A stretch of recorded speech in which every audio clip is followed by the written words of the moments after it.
Sobat Cokor Ladung, kita tetap ngeladung ya, full tiada henti tanpa ngeladung. Kita menuju Bendungan Louis Kris ke Pasir Baregbeg hari ini bro. Langsung ke TKP ya bro. Pasir Baregbeg, Ciharalang, Ciamis, Jawa Barat bro. Let's go.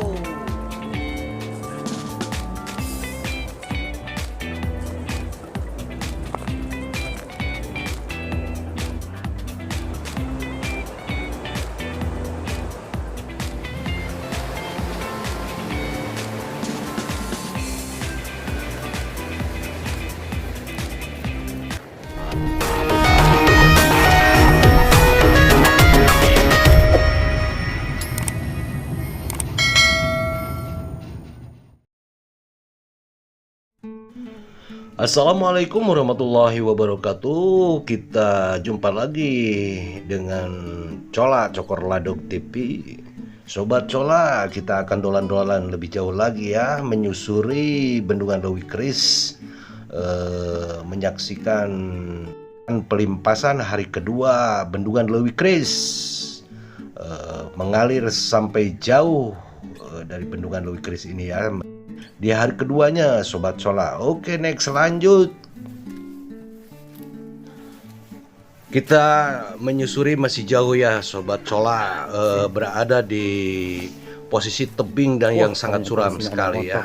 Kurang lebih 500 meteran lagi kita melangkah ke depan. Cukup jauh sekali kita melangkah Sobat Cola. Kita ada di tebing ya yang sangat terjal sekali ini di bawah ya. Ke samping kiri tebing-tebing yang sangat menjulang tinggi bro. Posisi Cola masih di belakang bendungan raksasa Bendungan Louis Kris ya, tepatnya di Pasir Baregbeg, Ciharalang, Cijengjing, Ciamis, Jawa Barat bro. Kita lanjut bro. Subhanallah, akhirnya tumpah semua bro. Cukup indah sekali bro. Kelihatan ya dari bendungan langsung ke hilir menuju Banjar bro. Oke bro, kita menyaksikan langsung ya di TKP pembuangan air dari Bendungan Louis Kris, pelimpahan hari kedua. Karena curah hujan di utara cukup besar ya bro. Oke, bye bye, see you again. Wassalamualaikum warahmatullahi wabarakatuh.